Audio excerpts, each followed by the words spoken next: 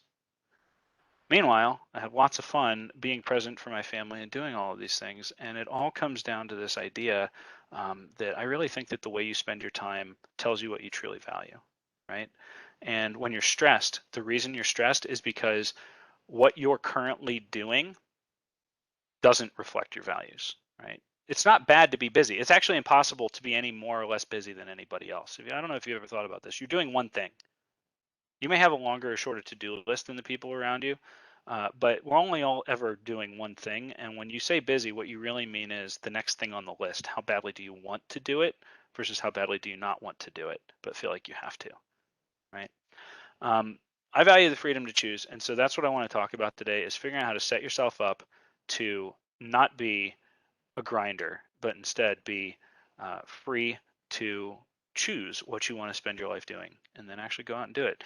I don't really think that life is about someday. Someday when I graduate, I'm going to have free time. Someday when I make it to spring break, I'll have a week off and enjoy myself. Someday we'll get to summer vacation, right?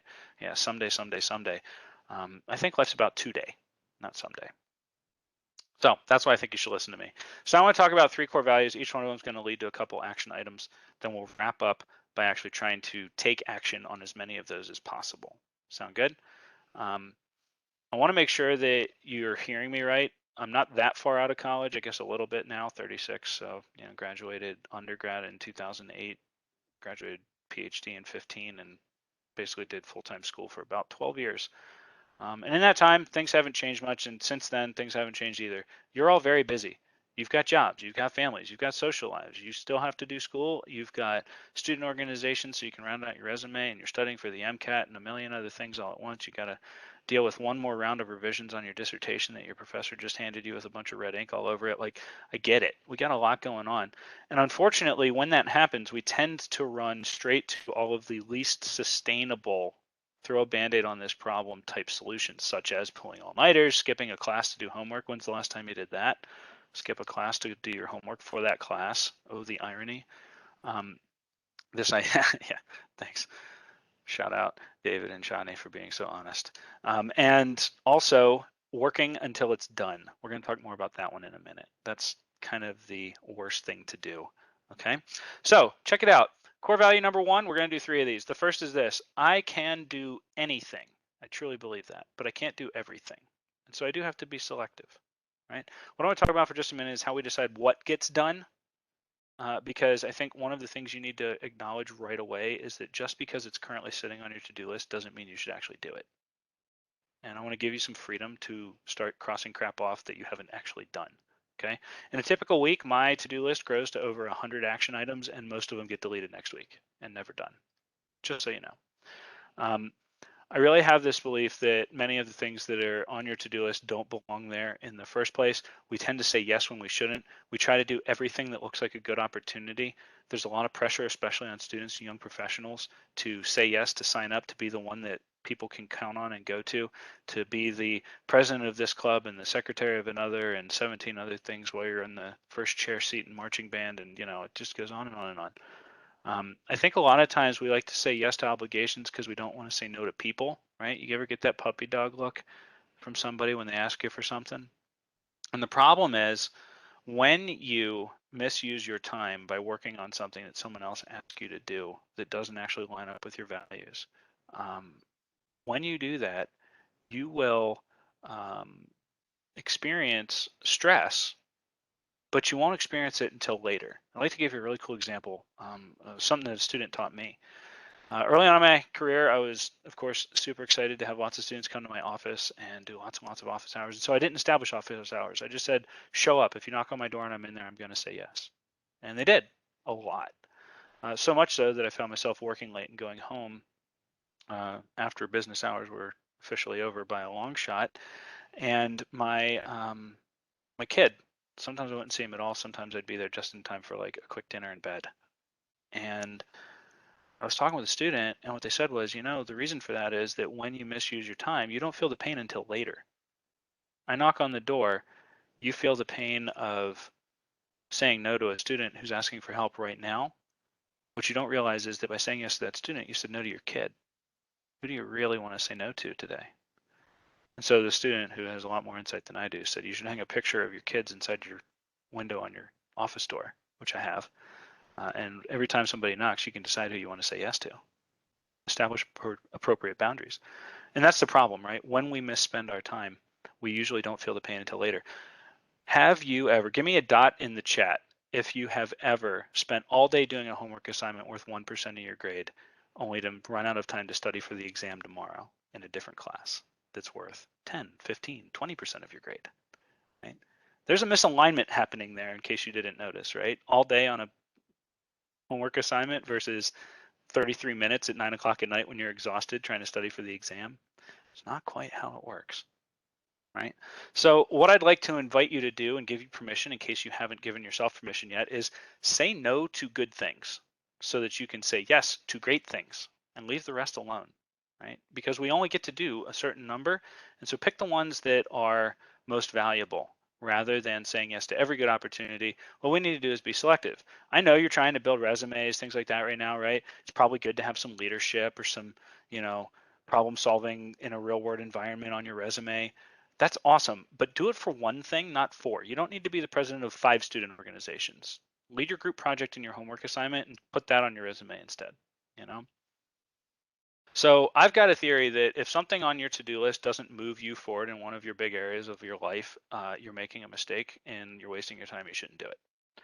So I'd like to briefly mention this idea of what I call life accounts, okay? And basically, if I had to put my life into the biggest, most high-level buckets possible, what would those be, okay? I think they're personal, but what I think about then is every action that I take, is it making a deposit or a withdrawal in one of these accounts? And if the answer is no, I'm not interested. So here's my list. All right, I've got my faith, I've got my intellectual and spiritual growth that I'm interested in. I want to be healthy and I want to be somewhat well kept, although you can judge my hairdo if you'd like. I've got my family, my wife and my kids. I've got my work, I've got my finances, I've got my friends and my family, and I've got my hobbies. These are the categories of my life that if I don't feel regular progress in, I don't feel whole. And if I'm not doing these things, I'm not capable of really living my best life. And so what I want to make sure I'm doing is I'm saying yes to 1 or 2 items in each of these boxes so that I can continue to see each of them develop and grow. Again, I don't need to lead 47 committees, but it might be cool to lead 1, right, and actually get some results. One of the quick things you might see here, prioritization wise, my wife and kids are number 4 on the list. And at first they were like, wait, what? You ever heard the flight attendants when you get on an airplane and they tell you about how to put oxygen masks on? What do they always say? Whose goes on first? Take care of yourself first, right? Because if you're unconscious on the floor, you're not exactly putting other people's masks on. And so these top 3 things are the ones that without which I can't even be useful to my family. And so this doesn't necessarily mean they get the most time, but they do get priority. I'm going to wake up at 5 in the morning because that's my particular bend, so that I can do these things so that when my family wakes up at 7, I can actually be present for them and helpful. So I like to talk about the idea of making deposits versus withdrawals in each of these accounts. And you get to do both, but recognize that you're cashing in and that's always a finite thing. So things that might pour into account, right? If it's health and fitness, going to the gym, that's a deposit. Taking my wife on a date, that's a deposit in our relationship account. On the other hand, I can make withdrawals. So things like asking for favors, right? Hey babe, can you just help me with this one thing because I got to do something else? That's a withdrawal on our account. And overall, we want to live balanced lives where the people around us don't feel like we're constantly making withdrawals without also putting in deposits, right? That's the mark of a good friend or a good family member. Anytime you don't feel progress in these things, that's when you start to get stressed. That's when you start to get depression and restlessness. When you're working on things that you don't want to be working on at the expense of putting off things you do wish you were doing. So core value number 1, I can do anything but not everything. I hope you realize how precious your time is. You can't get more of it. And so the most sacred piece of paper or digital ink that you own is your to-do list. I say let your yes be yes and your no be no. But if you say yes, do it. And if you say no, don't do it. But for God's sake, be careful that you make the minimum number of commitments. So this is a concept I've been thinking about a lot lately. I don't quite have the language worked out, but I like this idea of a minimum viable commitment. What is the minimum number of things I can commit to? Make sure I get them done and then leave white space in my calendar to take on the other ones. But if you haven't heard this lately, I'd like to give you all permission to say no. It's okay. You're allowed to say no. So action item number 1 that responds to that is let's go ahead and purge our to-do lists. And we'll come back to this at the end and actually do it, I hope. Okay. It is 7 weeks between now and the end of the exams, I believe. I think I counted that. Okay. My recommendation, if you're here right now and it's because you're currently feeling stressed, is purge and pause as much as you possibly can to focus on the things that are more ephemeral, right? Give you an idea, my minimum viable commitment list right now involves attending class, preparing for class, creating assignments for my students, evaluating my students' work, and supporting them via office hours. If I do those 5 things, 90% of my job is done and nobody's looking for me. In addition to that, I try to leave a little bit of white space each week to do what I call favors and projects, okay? Those 5 things, that's what I budget most of my time for, okay? So that brings us to topic number 2. We okay? Everybody awake? You into this? Great question on what if it's all required. We'll talk about what it means to have a requirement in a minute, okay? But we want to work very carefully to, like I said, either drop things or pause. Pausing's okay. Say, I'm going to do this, just not yet. This is a great idea for something you're going to work on this summer, right? Now's not the time to rebuild your backyard or whatever. Do that in a little while. I know it'll be hotter, but you've got homework. Okay, so core value number 2 is you get to decide how long things take, right? If you only have your essential commitments on your to-do list, you have already made a huge step in the right direction. Now what we want to talk about is when you get things done. And if I can say any one thing, don't do this. Do not work on something until it's done. Do not sit down and say, I'm going to do this until it's done. I'm going to do this until it's done. That's what led to me going home at 3 o'clock in the morning. Because what would happen is I'd sit down for a task, I'd see that it was going to take a while. I'd go ahead and send the text, hey wife, it's going to be a late one for me. Do your thing, have some more fun. And because I'd already made the internal agreement that I'm going to spend all freaking day here doing this thing, I would take a million breaks. I'd wander all over the place. I was not focused. I was not highly motivated. And suddenly, when I promised her that I'd be home for dinner and we would spend the evenings together instead of working, I started getting more done. I didn't come up with any magic hack on how to be more productive. The only thing that changed was I said at 5 o'clock, the laptop closes and I go home. And suddenly I started getting more done. And I think this is why. When you put that pressure to be done, you stop being a perfectionist, you stop wasting time, you start being a little bit more intentional about how much time the different tasks that you have on your plate deserve. So you get to decide how long you spend on something.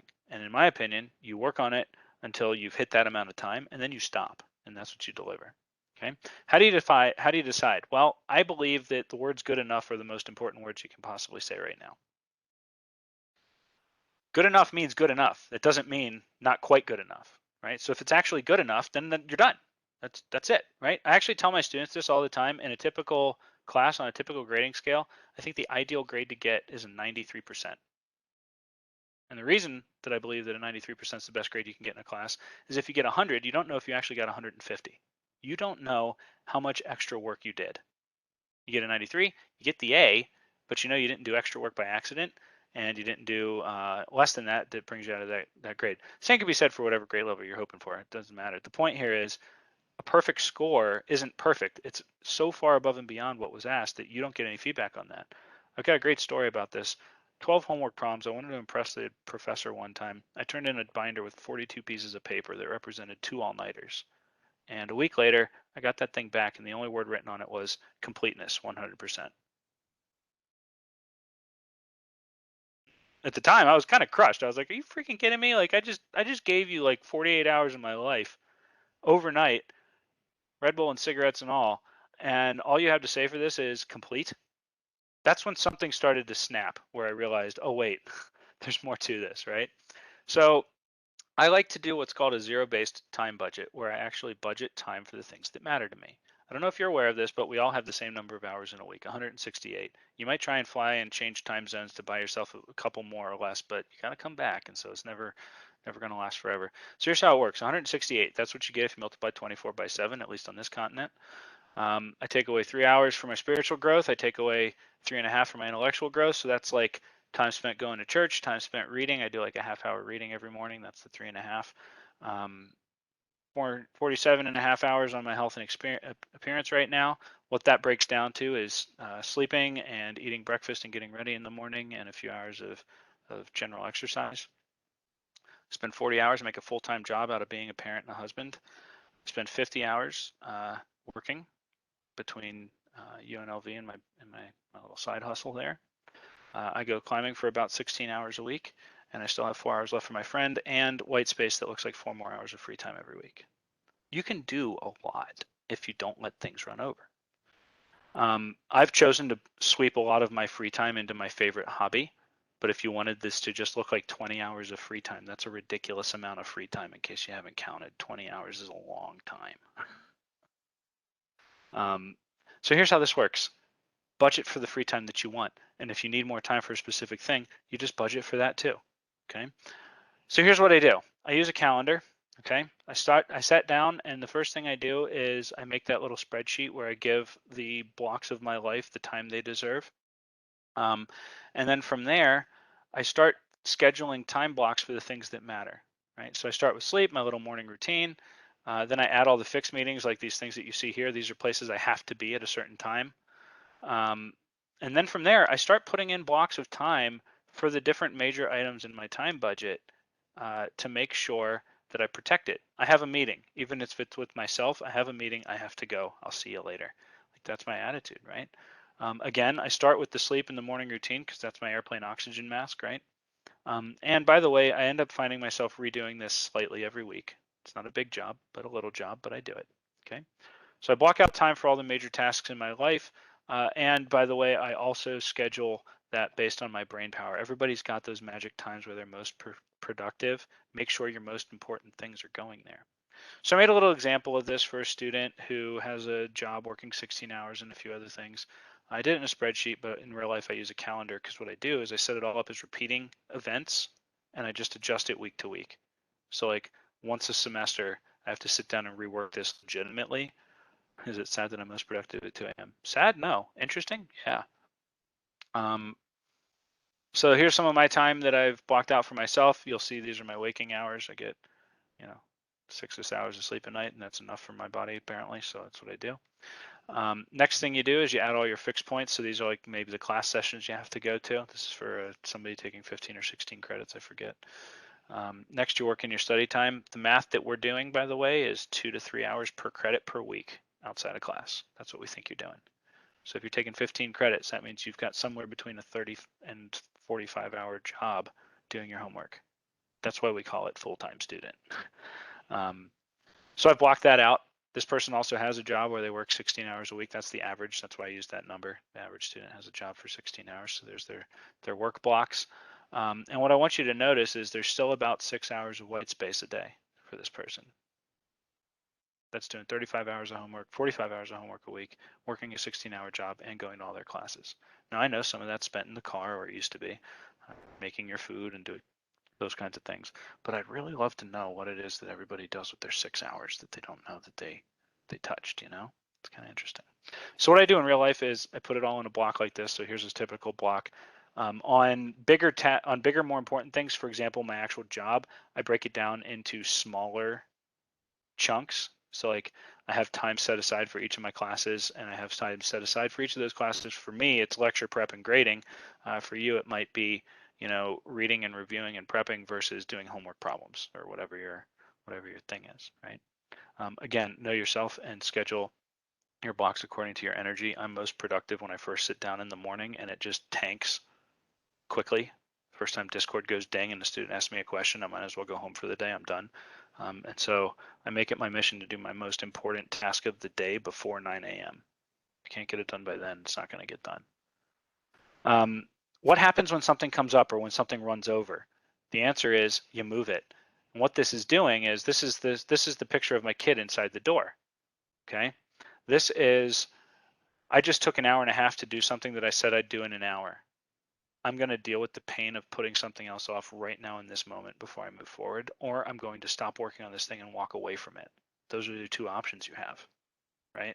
If you're going to keep working, if you're going to let something run over, you're saying no to something else. Might as well make it conscious what it is you're saying no to. And so here's my calendar. If I'm going to run over, by the way, if you saw it for this week, I did actually take time from my kids to give this talk, but I made it up. In one of the other mornings, I'm going to go into work a little bit later. So I'm still going to spend the appropriate amount of time total. I just had to shift when it happened. And I do this fairly frequently. So an interesting question you have to ask yourself is, could you bring yourself to stop? With the pressure of getting good grades, could you actually stop doing your homework before you quote unquote felt done? It's kind of a wild one, right? Do I have recommendations for apps and things? I use whatever native app. The big thing for me is it's got to be in the cloud so that it can be on my phone and on my laptop and on everybody else's laptop if I need to by logging in and looking at it. So I use the Apple Calendar just because I'm a Mac nerd, but Google Cal's great. Any of them that talk to apps, that's all it is. And I use the minimum number of features. I do not want to maintain. I went out, I bought like a $200 app one time that integrates your calendar and your to-do list and your contacts, and it could tell you, oh, it's 10 a.m. and you're sitting at your office. Here's the tasks you should be working on. And I spent more time and effort monitoring that damn thing than I ever did getting anything done. So yeah, I don't do that.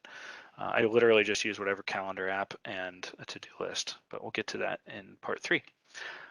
So action item number 2 is create yourself a time budget and a ideal week. If I get on a roll, I have a hard time too, especially if you're in CS, because you spend 3 hours hunting for that missing semicolon, right? It's like the world's most frustrating thing. So, be careful with that stuff, okay? The point here is create yourself a budget, subtract away. It should be 0 at the end, even if the last line item is free time, because after all, that's the point. In fact, I put the thing I want most at the bottom of the list so that every time I add time to something else, I realize where I'm taking it from, right? People are starting to ask like tech questions and things like that. Give me just a minute, because that's like all of what I'm going to tell you in part 3. So I'll get to you in just a second if I haven't answered your questions, please. So that brings me to number 3. Right. My third core value is something, I think this is a Taoist saying, I can't remember, but when walking, walk. In other words, be present, work on the thing you're working on. How many of you, give me a dot if this has ever happened to you, you're trying to get something done, maybe even right now you're trying to pay attention to me, but what's going on in your head is you're running through the list of things you have to do. Right? And every time you do that, what you're actually doing is you're consuming real physical calories that are taking away from your ability to concentrate on the thing at hand. I don't know if anybody exercises, but you know how it goes, right? The last rep is the worst rep because you're out of energy, right? Your body needs time to recover. Same story with your brain. So when walking, walk. The last thing I want to talk about is how to be well focused, and I'm going to tie this all together and we'll figure out how to do some of it together, and that'll be that. I got lots of time for Q&A. All right, so first off, we want to prioritize our to-do list, okay? I don't know if you've seen this before, but there's a graph. I did not come up with this, so I won't claim credit. But on a scale of importance and urgency, some things are more obvious than others. If something is important and urgent, I've got an exam and it's tomorrow. We know what to do. Go study. Although sometimes we choose not to because we do that homework assignment instead. That's a thing to be careful about. The problem is, once we finish that, most people don't go to the next correct box. Where we tend to go is, excuse me, just a sec, my phone just buzzed. I'll be back in a minute. What? That's like the stupidest GIF I've seen. Okay. Sorry, what were we talking about? If it goes... Which box to go to after important and urgent? We all know better than to go work on things that aren't important and not urgent, right? I think we can all agree we're not going to go there. The problem is then your phone buzzes and you look at it, right? And 9 times out of 10, that is not important, but urgent. And unfortunately, what happens is when things buzz, when things go ding, when somebody knocks on your door, you respond. And there's a study that showed that the typical loss in productivity due to one interruption is 20 minutes in terms of getting your brain back where it was the second before they knocked on your door, or the second before you checked that tweet. Don't do it. If it's not important, don't mistake it just because it's urgent, right? We tend to feel like things are important if they're urgent, right? Somebody calls and they're like, hurry right now, sign up for car insurance. Was your house on fire before this person called offering this miracle solution? No, right? What we want to focus on is getting the important and urgent things done so that we can then move to the important but not urgent things, such as starting an assignment early, filling out your resume, signing up for Handshake so you can get a career or an internship. All these things that we keep putting off, all these things that you just listed for me a moment ago when you said if I had more free time, I'd call my grandma, right? It's important. It's not urgent, but it's important, right? So that's hack number 1, if you will. They're not numbered in any particular order, but once you get done with the obvious thing of important and urgent, move on to the things that are important but not urgent, and let the stuff that isn't important go. Number two, we got to eliminate a lot of distractions, okay? I talked about some of them, right? The external distractions, things that go ding. None of the apps on my phone are allowed to have badges. If I open my phone and I see a 6 floating over my LinkedIn app, I can't help but click on the damn thing. Now, I opened my phone to find out when my next appointment was or to send an email to my boss, and that's what I wanted to do. But because of those distractions, I go down a rabbit hole, and all of a sudden that 30-second response just took me 2 hours. But I checked my stock portfolio and I read Reddit for 14 minutes and found out how the stuck container ship over there in the Suez Canal is doing. And, all of a sudden, there you go, right? So for me, if it goes ding, I've turned it off. I don't allow badge apps. If I want a notification, I'll go into the app and find out what I missed. If I want to check LinkedIn or Instagram, I'll open the app and find it in the app, but I don't want it inviting me in when it's not in my thing. Same happens with people, by the way. People will interrupt you, whether you're at work or not, whether you're at home or not. People walk into your space. One of my favorite tricks, and I do this, I've done this with students before.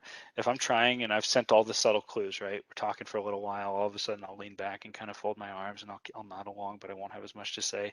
Next thing you know, I'll stand up and they'll stand up. It's like this weird natural thing, right? If somebody in front of you stands up, like they stand up too, and then they keep chatting. I'm like, oh, that's really nice. And then I'll just slowly start edging towards the door, and I'll slowly just keep edging towards the door, and all of a sudden I'm walking down the hall. I will leave them in my office talking to themselves. More important, get the tools you need. Okay, I was talking to my students about this. They were having trouble scanning their homework to turn in remotely. They're spending hours with their phones trying to get the lighting right, snapping pictures, turning it into PDFs. Like, go out and buy a $35 scanner. If you're spending hours scanning your homework, it's probably worth the investment. And I know money's tight. I get it. How about for 1 week, you put the beer down or whatever your particular spend of pleasure is, because I'm good at that. I overspend on groceries. That's my guilty pleasure, especially like the instant easy meals, right? $4 for a frozen dinner kind of thing. It's like, oh my gosh, go get a scanner, right? If it's easier, right? So the point here isn't, I'm not a scanner salesman. The point here is go buy the thing you need and be done with it, right? The second one, though, that's the one I want to talk about for just a minute. You have a whole other set of distractions. The same machine in your brain that throws up the list of other things you should be doing right now, but aren't because you're here and stealing your focus. That same machine is also what tells you not to try something until you're sure it's going to work. Do you hate doing homework if you don't know how to get started? Step 1, write something on the piece of paper. Step 2, write something else on the piece of paper. Step 3, eventually it comes together. We don't want to try the wrong thing because we think we're going to waste a bunch of time and then we're going to have to start over. But the truth is, that's what's taking more time than just doing it wrong to begin with. Oh, and by the way, you learn by doing it wrong, not by doing it right. And anybody who doesn't believe me, go spend an entire semester doing no homework for yourself, only reading solutions on Chegg, and see how you do on your exams. I tried that once. I failed a class, had to add a year to college as a result of it. Why? Because solutions to homework problems are usually fairly easy to understand when you read that somebody else has done them. They're very hard to do for yourself. Sit down with a blank piece of paper, right? And so the point here is our lizard brain, the amygdala hiding at the bottom of your skull and at the top of your spine, that thing that freezes you when you step into traffic, even though you should be running, it takes over. And it makes you afraid to get it wrong. It makes you afraid anytime you don't have a testable plan, anytime you have to endure some pain, right? We don't want to stand out. We don't want to raise our hands. We don't want to turn the camera on. These are all things that are costing you time.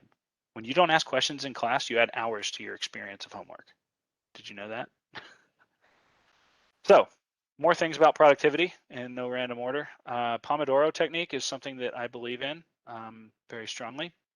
This is the idea that will help you get better at budgeting your time. Schedule work in blocks. I'm going to work for 50 minutes and then I'm going to take a 10-minute break. When you do that, you teach your brain how to focus on one thing because you've given yourself permission to not focus on it when the thing goes ding, right? So I've got a timer and I actually do this. When I'm grading, you're in my class, you might hate me for this. I don't know, I hope not. When I'm grading, I have a stopwatch and I start it every time I open an assignment. And if I take more than 2.5 minutes, I click next. Just think about it. I have 210 students. If I take 3 minutes on 210 students per week, how many hours is that? times 200 is 600 minutes. That's, can't do math. Yeah, that's more than a full workday, right? Something to keep in mind, right? Lots of different patterns on this work. My particular one, I like to do 45 minutes on, 15-minute break. Some people like the 20-10 rule, so you do 20 minutes on, 10-minute break, and you do 2 cycles per hour. If you can get through 6 of these in a day, wait till you see what you get done. It's crazy, right? And it gives you a feel for what you can get done in an hour, so that as you work on your time budget, it gets done faster. People were asking about apps and things like that.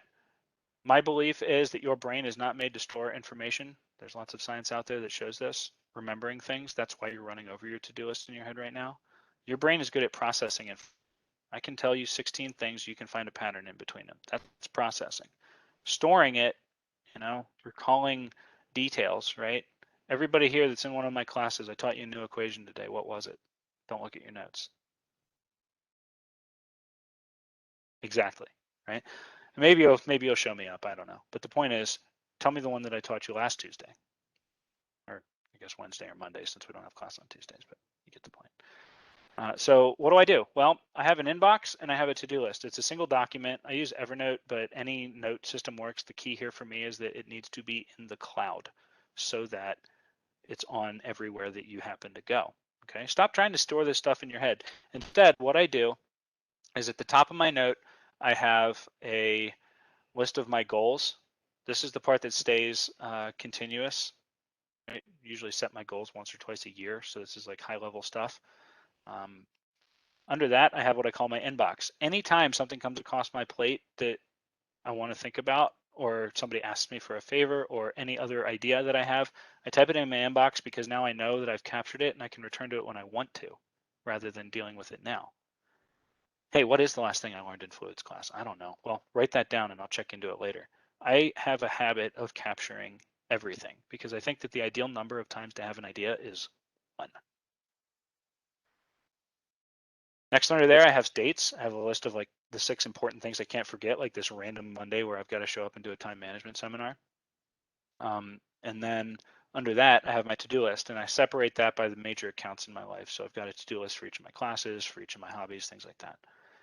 The magic trick, though, is that every morning I spend 5 minutes redoing this list. And when I say redoing, I don't mean copy, paste, and update. What I mean is I start with a blank piece of paper, digital, and I read yesterday's list, and I only bring with me the things that deserve to come. Couple of rules of thumb. If there's something in my inbox for more than 2 weeks, it gets deleted. If there's something on my to-do list for more than 2 weeks, it gets deleted. And one by one, I copy these things over, and I do this every morning. It takes me about 4 minutes. And the magic trick there is that all of those things that are languishing, that are causing you stress, that are making you feel like you have something to catch on, just let it go. Which brings me to one of my favorite things, eliminating perfectionism. This is me.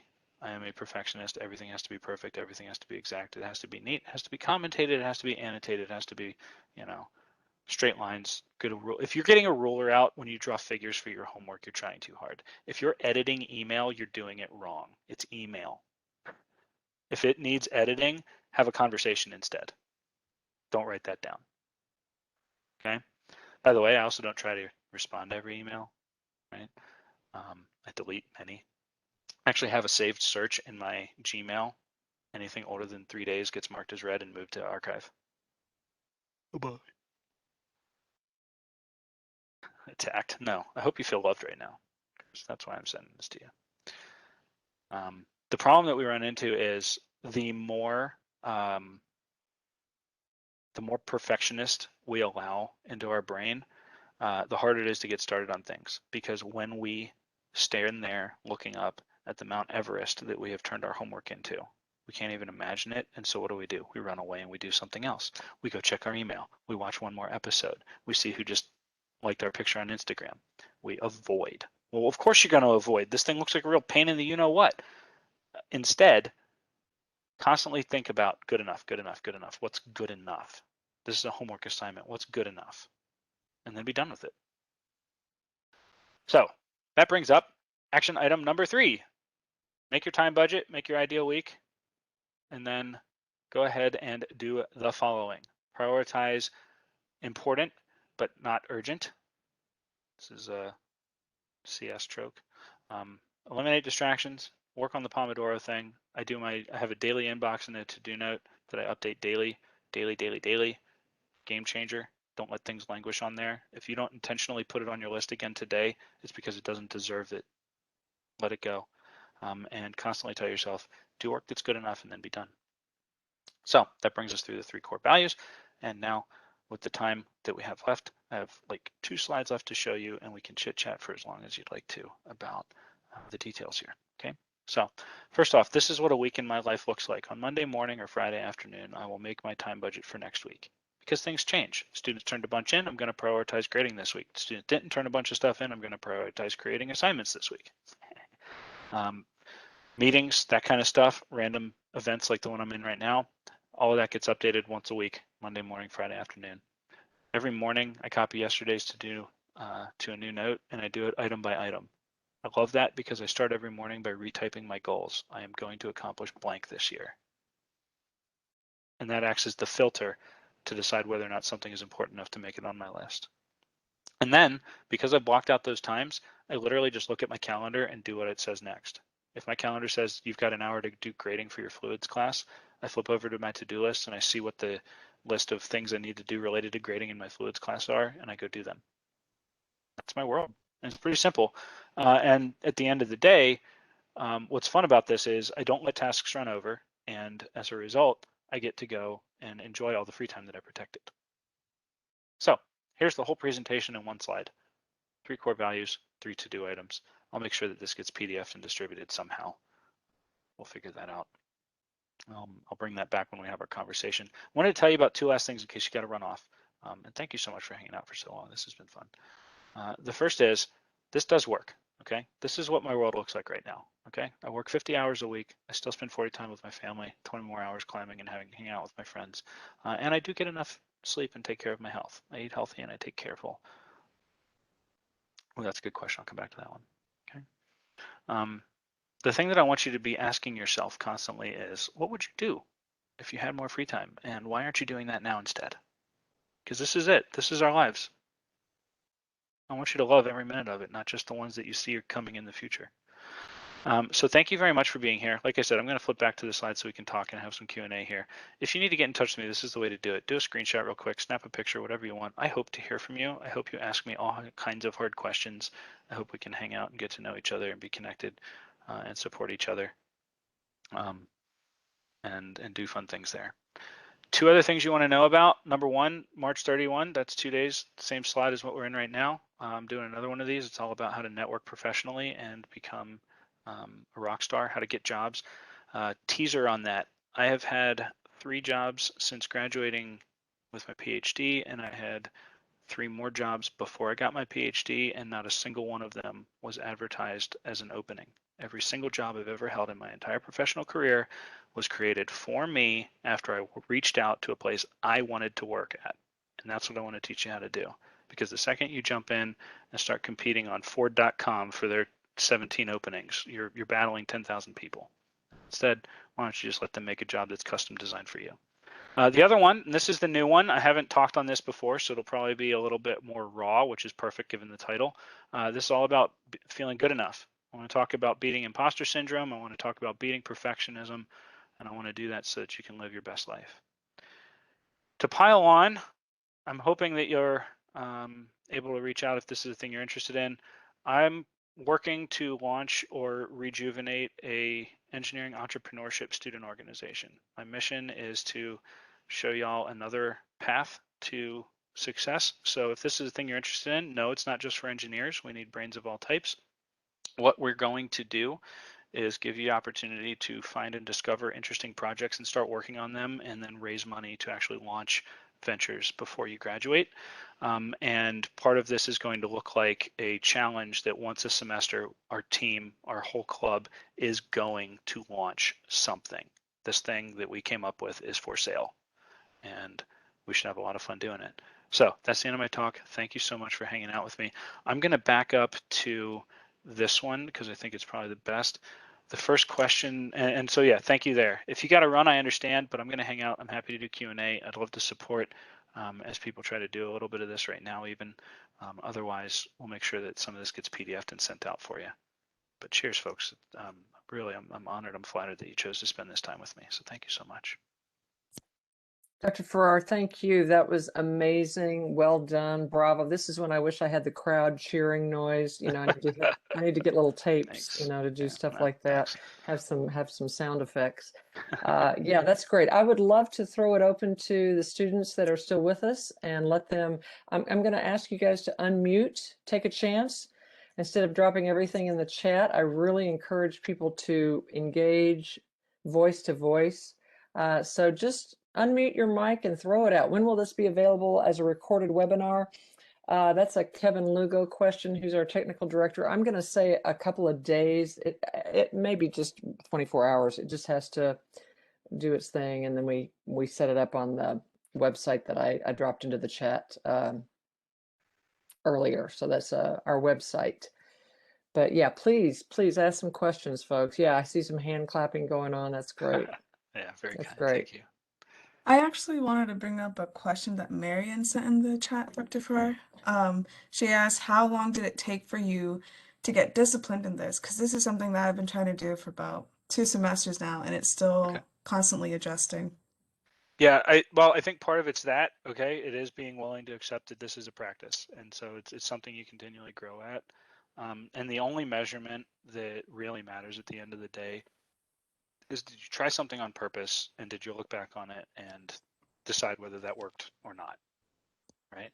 Because it's iterative and it's personal, right? The best I can do is share some kind of high level ideas that I think might be universal, but then when you get down into the details, it is very much on a personal level. Our brains work differently, and our hearts do too. So I'd give up on beating myself up over it. That's for darn sure. Like, there's no guilt, right? And I would definitely recommend starting small. Okay, the biggest mistake that I made was, in my fear of trying to get my life in order rapidly, I basically said, okay, I'm going to disappear for a weekend, but it's not like a typical one. I'm going to go get my life in order time management wise.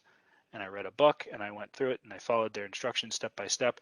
And the next thing you know, I had 17 color coded folders and a Rolodex and all this kind of crap that I went out and bought a label maker. I bought a $45 label maker because I thought that was what I needed, you know, like, and you can fall into these traps. Looking back, what I wish I'd have done is the smallest possible thing first, right? So step one, guard your to-do list. Like, literally, like, what's something on there that you think you could delete right now? Everybody, type something in the chat you think you could delete from your to-do list. What's something you could delete? I'm gonna pull mine up. I'm gonna find something. Gardening, shower my dogs. They can make it another day, maybe two, right? One of the important questions to ask as you start looking at your to-do list is, am I the best one to do this?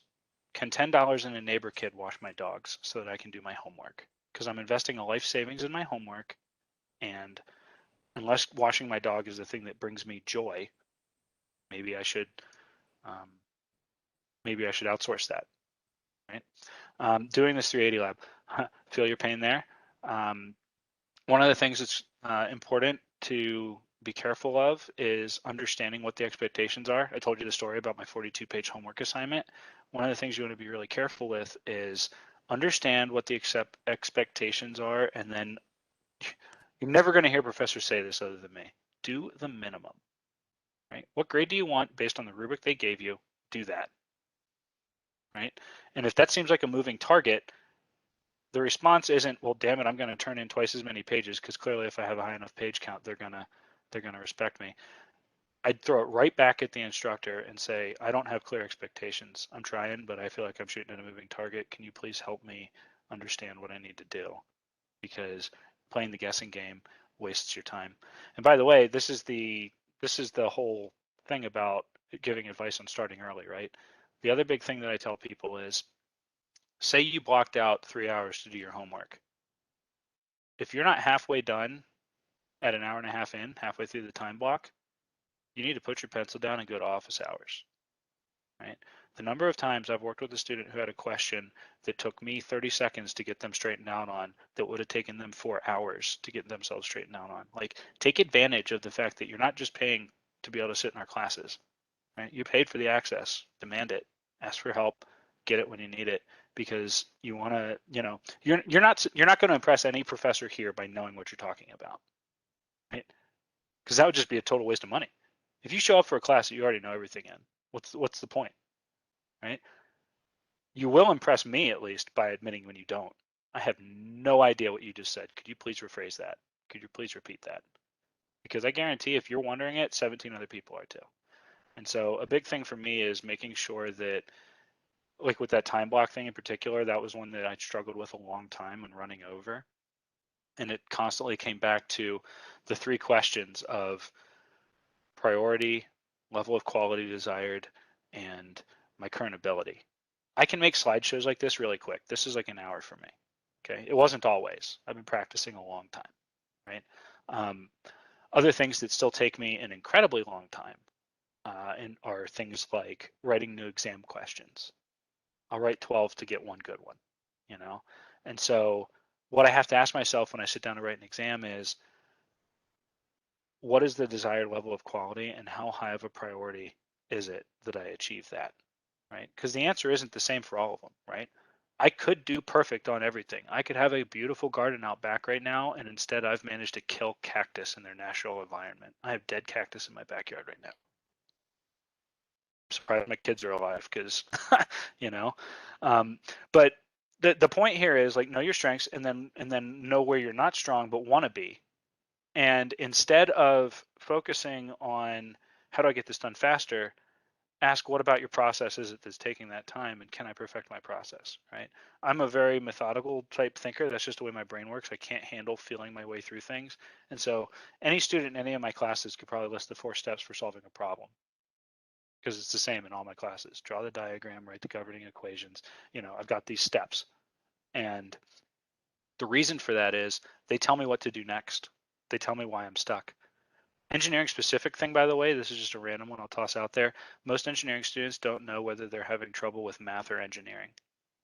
90% of the time, if you can make that distinction, you know what to do next. If you're stuck because you don't know how to do the integral of the inverse hyperbolic cotangent, go look it up, right? On the other hand, if you can take a look at the work that you've done so far and count the number of equations and the number of unknowns that you have, if you're short, it's time to go find out what more equations you can add to the situation, right? Engineering versus math problem. You want to get to math problem as soon as possible. That's really specific though. Okay, I don't want to gloss over any. There were a couple that came up that were really awesome. Exploring your why. Why are you doing this particular option? Often we're very vague and unclear about what we want. Preach, very true. When we get back to the reason that we're doing things, it helps us decide what they deserve in terms of time and quality. That's amazing. Well, thanks, Seville, for calling out that other people were appreciative. Yeah, it's amazing. Wait, there's one other one that went by and I did not want to miss it. Hello, Dr. Ferrar. Yeah, oh, here it is. Sorry, one quick pause and then I'm at you, David. Right. Perfecting an FEA model for class. Parad, I hope I'm saying that right. Everything about your statement is awesome except the word perfecting. How about crossing the minimum acceptable threshold? Because it's a model, which means it's not perfect. It has error bounds on it. That's how models work. And so how do you get your model to within the appropriate error bounds and then be done, right? Some books are getting listed. That's awesome. By the way, I love to nerd out about this stuff. I don't know how the easiest way to get folks invited into my Discord server are, but if you all want to keep talking about this stuff after hours, like we can get a link or something going there. Like we do this on the regular. We share books. Atomic Habits is a really cool one. The danger with all of this is hoping that we're going to find some, golden bullet or whatever the saying is. It's going to make everything fixed. But okay, David, you had a question. Yeah, I just wanted to ask you, what are some of the steps you took to work on perfectionism? Because I feel like I spend way too much time trying to like perfect the assignments. I submitted a circuits assignment that took me 21 pages and took the teacher about 3-4 pages to post the solution. Okay. So, you know, there is more to life than page count. In terms of like, of course, your teacher's going to skip steps. I can't skip steps in my head with math. Like even something simple like factoring or moving something to the other side of an equal sign. Like I'm not good at that, and so I tend to burn more paper than others. But I move faster if I burn the paper than if I don't. So I won't worry too much directly about that. What I would wonder more is, what do you do when you're stuck? What do you do when you start in on a problem and all of a sudden you stop writing? Like, why did you stop? You know, I don't know if that's quite helpful, but that's part one. Number two is, what are the things that you're doing when you catch yourself being a perfectionist? What are you editing? Are you editing document? Are you editing emails? Are you breaking out a ruler to draw figures? Are you erasing if the line didn't come out straight enough and trying again? Right, like those types of things can make you nuts. You know, if you spend 45 minutes formatting your lab report, you probably went too far. Right, we got to find a way to simplify your organization and your visual structure for that. Like use the built-in title, bold, etc., and be done. You know, so that's a hard question for me to answer, only because there are so many different ways. For me, it was that kind of thing. Okay, a big one for me was email. I can't tell you the last time I wrote an email that was longer than a paragraph. Most of them aren't even complete sentences anymore. When I was in college, I used to write 4 and 5 paragraph essays to my faculty. You think they read that? You think they had time for that? Dear Dr. So-and-so, this is Tony Ferrar from your Monday, Wednesday, Friday section of Fluids class. After a long weekend, which I hope was enjoyable for you, I find myself stuck on the following homework problem. Here's the things I've tried. Blah, blah, blah. Oh, my, spit it out already. Like, what's the question? You know? Which is why, by the way, I tell my students the worst way to get help from me is to email me. Like, find me on whatever social platform I've invited you to connect with. Snap a picture of your homework and say, I'm stuck. And I'll look at it and I'll be like, hey, look at that. You missed a minus sign. Right? Or if you're in CS, hey, where's that semicolon? Right? Next thing you know, the whole thing's unlocked.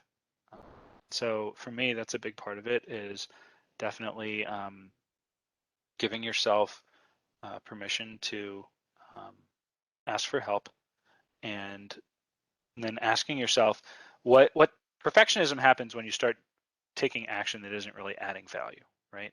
What's the point of this assignment? What's the point of this thing I'm working on?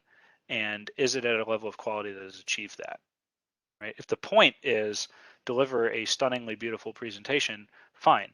But I'll tell you what, I did not spend any time double checking to make sure that things were grid aligned, right? In fact, I think I've got some stock images in here that were like the built-in picture for the slide. Like if you use Keynote on your Mac, you might have caught some of these pictures of the default, right? Why? Because I went, that's good enough. They don't care. The message got heard, right? And so a lot of it's that, right? All right, couple other things scroll by. Let me know if I've not answered your question, because this is a really important conversation. Perfectionism's huge. I'm still working out my my thinking on that a bit in terms of how to coach people on it in general terms, instead of like sitting down one-on-one and talking through it. So that's kind of an interesting challenge. My problem is dealing with distractions. When I want to work on something, constantly lose focus. Everything's a distraction. Playing at the window, the pet's pencil lead. Yep. And yeah, I'm the same way. That avoidance thing. To me, most of the time that I've seen that happen, Kirsten, it's been in line with my perfectionism. That's not the only version of it.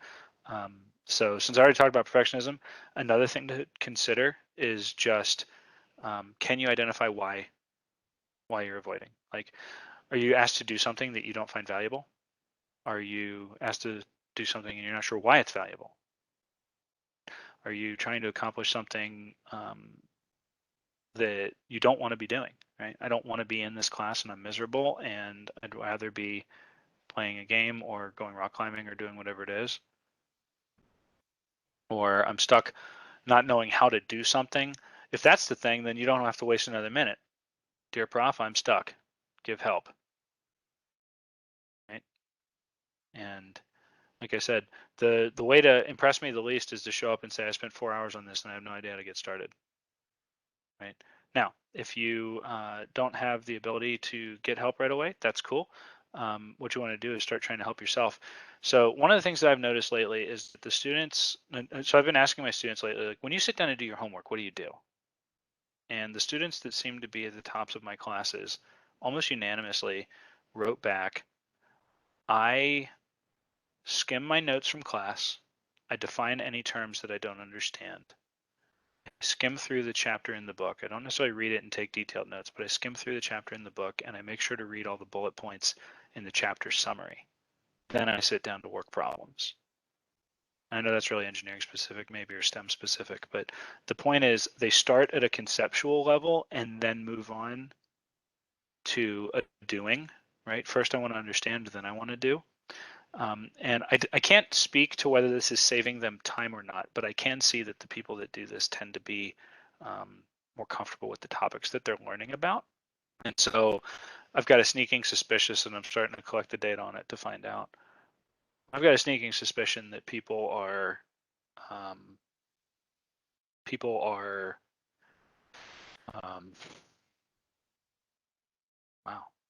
brain fart. That's what happens when 7 o'clock and you've been talking since noon. What was I just talking about? I'm not even joking. Nothing went ding this time. No. Oh, I've got a sneaking suspicion that people are saving time by actually starting later on their homework after working first through understanding the concept, right? And I think that probably works in any field. Tony, have you tried nootropics or any type of focus supplements? If so, can I give my opinion? I have not tried, so I won't give an opinion there. That being said, I always believe in the right tools for the job. Okay, and I think that some people have different needs than others from a physical standpoint, and you should embrace yourself and learn what that is and take care of yourself. But you should do it in a healthy way. I'm not much for taking unnecessary medications or things like that. For me personally, what I've found to be effective in terms of focus is the combination of knowing that if I sit down to work on something, it's because it's the most important thing. I don't feel guilty right now that I'm not grading my students' homework or even that I'm not spending time with my children. I love my children and I can't wait to see them when this ends. But I know that I committed to myself that I'd be here till 7. I spoke with my family about it. We agreed that I'd be here till 7. Everybody's on board. And we've also figured out how we're going to spend some more time together on a different day to kind of balance the scales there. It's not a scorekeeping thing and it's not a guilt thing. It's just a choice that if my life's going to reflect my values, this is how I have to do it. And sometimes it means being here for you, and sometimes it means being here for my boys, right? And so for me, I find myself able to focus with Pomodoro, with those types of things, and by the way, with having fun. Okay, I get more done after a good day out climbing than I do if I spend 3 days over the weekend working. And so advice that I give a lot of students is close your freaking books and go outside. Like, what is it that you like to do? Like, go do that for an hour and then do your homework. A lot of times we hang it as a reward when maybe it would actually be the thing that kickstarts you, as long as you don't get sucked into too deep of a vortex with it. Right? But if I go climbing on a Tuesday morning, I'm more productive on a Tuesday afternoon, not the other way around. So yeah, not specifically there. Now I will tell you this, and this is really new. This is like 2021 kind of stuff. I've been experimenting with what I'm calling a veg-ish diet. Like if I can find a way not to include animal products, I do. But that's not unanimous. Like we made a really delicious beef brisket on my smoker over the weekend, and all 13 pounds of that was not vegan. But I do feel like overall, since I've started being more intentional in general about picking the foods that I put into my body instead of just grabbing whatever's most convenient, something about that action, or maybe what I'm actually eating, I don't have enough to be sure, is actually helping me feel more complete and on top of things. I'm waking up a little easier, drinking 1 or 2 cups of coffee instead of 1 or 2 pots. And it's pretty simple. I mean, I just basically am focusing on what I think people call whole foods, not the store, but stuff that looks closer to what it came out of the ground like. That has made me feel differently. It's the most effective time to do the homework for class directly after the lecture. Review and strike when the anvil is hot. I'm going to say sort of, but not completely. My theory on homework is the best time to read the assignment is directly after class. Whether you actually take action on it then or not, different question. Sometimes I felt like even just sleeping on the questions has helped me, like a day later when I sit down to look at it. The worst time to start on it is the day before it's due, because if you end up getting past work hours, you can't ask for help, right? And so I do try to encourage people, like, start early enough that if you get stuck, you can ask for help before it's too late, right? Because if you can't, you can't, and then you end up spending more time on it than you should have, and that becomes this vicious cycle.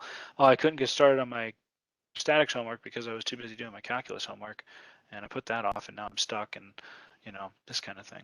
So I do try to encourage people, like, start early, even if all you do is copy down the problem statement and the givens and what you need to find. Like, getting your head around what you're trying to get done at that level of detail takes away some of that fog of uncertainty that comes from, I don't know what I'm going to do. I got this homework assignment. There's 14 problems. I don't know if it's going to be an hour or 14 or that kind of thing. Still haven't eaten poor time management. Heard that. For me, I protect breakfast and lunch pretty carefully, and then dinner is always something that happens after the kids go to bed because we like to eat and talk instead of be yelled at. They're young. What's my engineering background and what courses do I teach? Short version, mechanical engineering in all my degrees, but I was focused on aerospace. I do jet engines and aircraft propulsion. I teach mostly first and second year courses with the occasional upper division course like fluids in particular. I'm kind of experienced there. Oh, cool. Thanks for repeating a question since I kind of scrolled by too fast. Sorry about that. I talked about using a calendar app that syncs with my devices. What are my thoughts on paper planners? Is it preferable to use a calendar app that syncs with everything? I have found the number of times that I didn't know what I needed to do next because my paper to-do list wasn't with me was the thing that became debilitating there. And so for me, paper planners weren't the right thing. That's not necessarily true for everyone, but part of it is that I don't just paper plan one aspect of my life, right? I don't have a planner that's only my schoolwork. I kind of live my whole life. And so my to-do list has everything on it from the home maintenance that I need to do around this house we bought to the assignment I need to grade that my students turned in yesterday. And so for me, I deal with it by using apps, but free ones. I don't think anything that I work with needs to be paid for. But it really is as simple for me as whatever calendar app I like and whatever note-taking app I like. Thanks so much, Serena. Appreciate you. Let's see. David asks, do I have any tips for dealing with burnout? What do you do when you sit down for a task but your brain isn't clocking in for it? Don't force it. Right? Part of it for me is what's the motivation? Sometimes I can get through a thing that I don't want to do because I know that on the other side of it is something that I really want, right? That's what investing looks like. Sacrifice a little bit now for a bigger return in the future. That's investing, whether it's money or time or effort, doesn't matter. Other times I try to understand why I'm being asked to do this thing to try and find value in it if I can't see it directly. Like legitimately, I'll email the professor. Got a really good one the other day. Student who was like, I don't know why you make us do blank, and explaining it to them actually made them want to do it. So that was kind of cool. But if you sit down and you're just burnt and your eyes can't focus and whatnot, like forcing it will make that task take 3 times as long as it should have. Better to take a walk, better to go get something else done. I am very, very, very guilty of adding things to my to-do list that have already been done just so I can check them off. Anything to feel a little bit of motivation. Great question. What'd you get out of this? What did you get out of this? That's a great question. That might be a good one to kind of segue to concluding here, because I have 3 minutes until I promised my kids I would chase them around the yard, and I am going to go do it, which is I love y'all. So what'd you get out of this? What'd you learn? How many new Snapchat followers do I have now? Dedicate time to plan and reflect. Yes. Yes. If there's any one thing, that's it. A good life is one that lives on purpose, and the only way to live on purpose is to make a plan, try a thing, and then see how it went, right? Not working on things until it's done. Oh, that's a good one. Yep. Perfectionism, move on. Love that.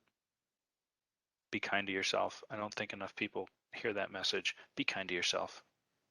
And be kind to your classmates too. Block your time. That's a big one for me. That was really the one that changed everything. When I told myself that I'm going to prep for this presentation in an hour, and however good it is at that point is what I'm going to show up and deliver, that's what happens, right?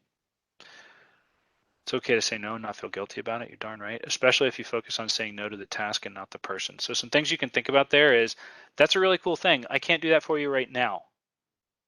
Here's somebody who could, or if it can wait, I might be able to get to it later. But right now, I really got to focus on my other stuff, right? Things like that where you are affirming the person without committing to the thing they ask you for, right? I heard a great image of, a professional, and every time somebody walks in their office, they've got a monkey on their back and they're trying to drop it off on your desk for you to deal with. It's like, how many of these can you accept at once? When you say you're going to do something, do it. Love that. Love that. Shani. Start assignments early so you can ask help. That's the real reason to get it started early, by the way. You can't ask for help if you're doing it after hours the night to steal.